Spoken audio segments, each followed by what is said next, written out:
Hello, welcome back to Press TV's Rolling Coverage.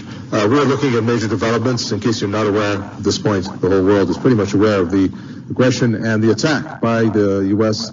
on Iran's 3 nuclear sites. In terms of the damages on these sites, they are all being, at this point, scrutinized, analyzed, and official statements coming on the overall damage will be assessed and will be revealed. But what is for certain is that another pillar of international norms, rules, and regulations, especially under the NPT, has been broken. And Iran, being a member of the NPT, is now standing on multiple fronts to reevaluate its membership regarding how it has so far withstood all the different aggressions, all the fabrications and the lies that have been fed through its Director General of the IAEA, all the way down to the way that Iran's nuclear file has been politicized.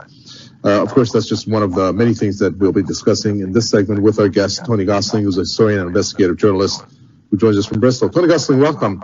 At this point, I'm going to start off with what I just was speaking about, and that is the fact that Iran, as an NPT member, is entitled to certain provisions and clauses and rules and regulations that are outlined in its charter, but time and again that has been broken, including what attack took place with what the U.S. did. There is now the National Supreme Security Council reevaluating Iran's membership to the NPT. Do you think that Iran should remain a member? Well, while most of us understand the importance of the rule of law and keeping to rules in society, that we need rules in order to stop murderers, to stop rapists, to stop thieves, etc. There are, it seems, a kind of Al Capone faction within the Western establishment. I suppose these people are all over the world. It's just that in the West, they seem to have a kind of formal system for putting their criminal friends in power too, to help protect them. And so when it comes to the Non-Proliferation Treaty, I mean, obviously the attempt with the United States getting involved by bombing these 3 sites in Iran is to alienate Iran, to try and get a knee-jerk reaction from the leaders in Iran to say, actually, we reject these international treaties. But do you know what? I don't think that's a good idea because there are many other people who are signatories to the NPT who are also absolutely as disgusted as the leadership, journalists, academics and people in Iran are. And the Non-Proliferation Treaty is there to stop people having nuclear weapons, of course. But, of course, some people do have nuclear weapons already. And I think we need to just roll back a little bit on the severity and gravity of what the United States has done. Because it seems pretty clear to me, and maybe you can inform me, since you're down there on the ground, the severity of these attacks, even though it's been splashed all over the news. It was trailed actually during the week by a former MI6 Director General on Channel 4 News here in Britain, John Soares, who was encouraging the Americans to do this. But he's, of course, one of the gangster elite. And I think what the best thing to do is to allow the gangster elite in the West to isolate themselves by their apparently insane actions. But most of these, as I understand, sites did not contain much in the way of personnel or materials for the Americans to destroy. That this had already been trailed so well beforehand that Iran had very sensibly moved much of the material, centrifuges, etc. So maybe you can correct me on that. Well, when you take a look at what has occurred here, there are reports indicating that the site a couple days prior may have had a transfer. And this is unconfirmed because I haven't been told the confirmation of this, but it's out there that the uranium that was processed up to the enrichment percentage that it was processed to was transferred out of there. In terms of the severity of the damages, we, again, as I mentioned, that's being assessed. But you even have a change of rhetoric and position by the U.S., including the Israeli Prime Minister himself, who has said that, in the beginning, Trump saying that he had destroyed the 3 sites, but now the Israeli Prime Minister, for example, saying that that we have not eliminated Iran's in his point of view, nuclear weaponization program. Yeah. So, to interrupt, but I think one of the most important factors here is Trump has now sent a clear signal to Netanyahu. Okay, I've done my bit, right? And actually, what the Americans have done may not be as a bigger game changer as Trump announced late last night. He's trying to make out this is amazing. This is the biggest, most important thing ever. Of course, it's a total violation of all of international law for the Americans to do this. It's also put Trump in sticky waters when it comes to the US Congress, who are now saying, well, actually, you have exceeded your powers here, Mr. Trump. It's also put him on a sticky wicket, as we say in the cricketing countries, when it comes to his voters, because they've all voted him in, much as the Ukrainian people voted in Volodymyr Zelensky as a peacemaker, somebody who was not going to start wars, certainly not going to start any new wars, do everything he could to get wars the United States was involved with reined right back. And of course, he's completely failing to do that. And in fact, here, what he's doing is he's showing, oh, well, that's all forgotten now. I've decided I'm going to see if I can be involved in starting a war with Iran too.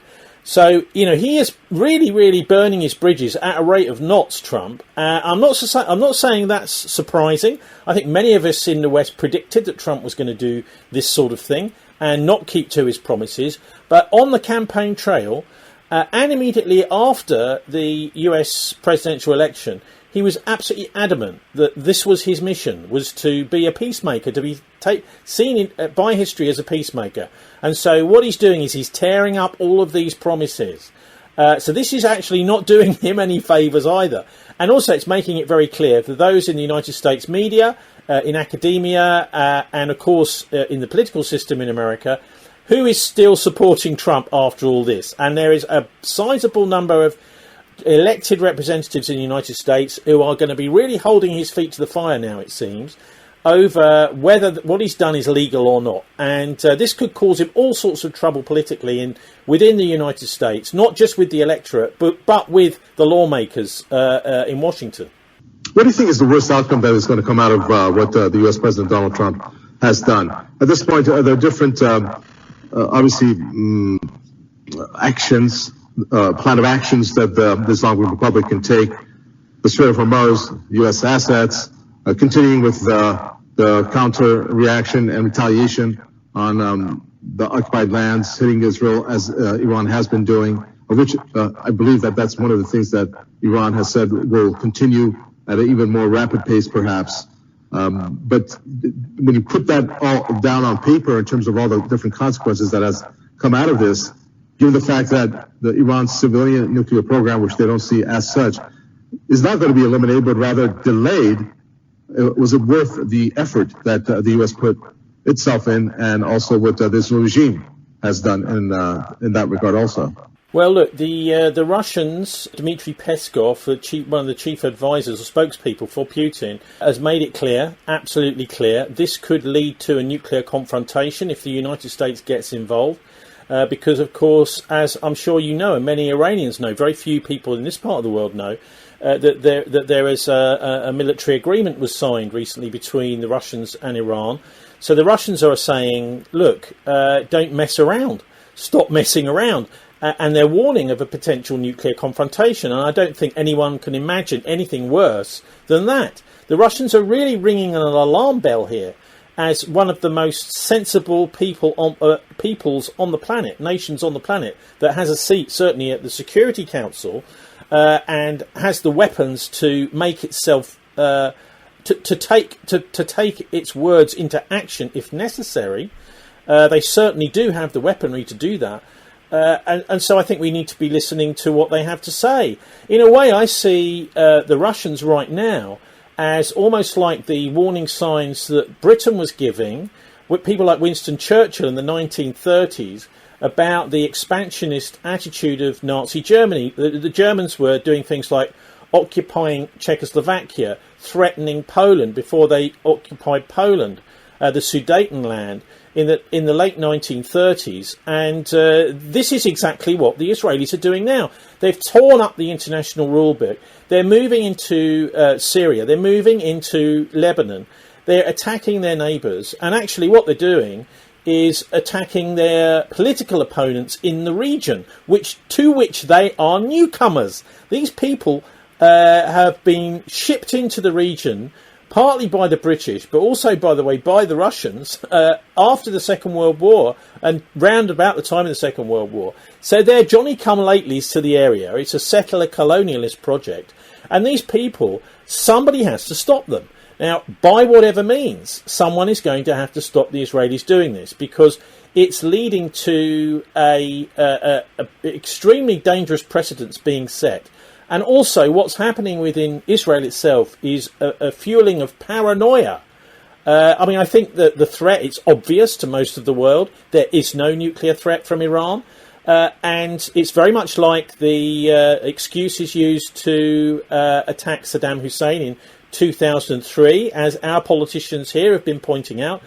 Claire Short, for example, who resigned in the run-up to the invasion of Iraq here, the former Labour Cabinet Minister, International Development Secretary, has been drawing all these comparisons here in Britain, saying, isn't it the same? Weapons of mass destruction it was back in 2003. Now, what is it? It's about to build a nuclear weapon. And so we can see the exact similarities between the two. And it seems pretty obvious to most of the world that Iran is not intent on actually now building nuclear weapons itself. But this is the sort of thing which actually could force Iran's hand. Now, let me talk about the wider psychology of what's going on right now, because I think this is what's being missed by most commentators around the world. Let's just take a look right now at Gaza. Given that the United States last night attacked 3 sites which are virtually empty and will possibly have very little consequences in terms of Iran's nuclear program, is what's happening in Gaza. We have just had shown on the television here in the UK on Sky News a half-hour excruciating documentary about the horrors of trying to carry on as Médecins Sans Frontières, British doctors who are over there in Gaza, trying to save people's lives. Just what it's like, the details of it, the horrifying details of trying to save the lives of starving people who are being shot as they try to get food. Now, to me, it seems what Donald Trump and Benjamin Netanyahu together have conspired to do with this attack by the United States is to distract the attention of the world away from the horrors that are being inflicted on the people of Palestine. Now, this is no new thing, obviously, since the 1940s. This has been happening, the slaughters, the Nakba. But the latest, I think if British people, Western people, people in the United States and around the world were to see exactly what's going on in Gaza, they would be disgusted and horrified by what they see. And the BBC, would you believe, our state broadcaster here, who I used to work for, they have also literally yesterday pulled a documentary about medical workers in Gaza. So they have said to the company that's been working on this film for months, no, we're not going to show it. So this shows you the cynical, disgusting attitude of the elite institutions here in the West that are protecting the genocidalists, protecting genocide. And so those are the people who say they represent us. Obviously, they do not represent the British people one bit, because if you have a look at British public opinion is overwhelmingly not just in favour of the Palestinians, in favour actually of Iran too, but they're going out on the streets. Today they're out on the streets, and tomorrow here in Bristol they're out on the streets, demanding that the British make the greatest protest possible, and the Americans as well stop any kind of attack on Iran. And so the sympathy of the people is obvious. On the streets you can see it. If you chat to people, even in a supermarket, if you get chatting to them about these things, in the cafe or in the supermarket aisles, you'll find overwhelmingly the support is for Palestine and Iran. And everyone is absolutely disgusted what the Israelis are doing, particularly by shooting starving people in rat traps, which is what they're doing, which I think is what the real news is at the moment, that this attack on Iran is designed to distract attention from. All right, very well. Thank you very much for that, Tony Gosling. We appreciate it. Tony Gosling, historian and investigative journalist from Bristol. Thank you. Thank you.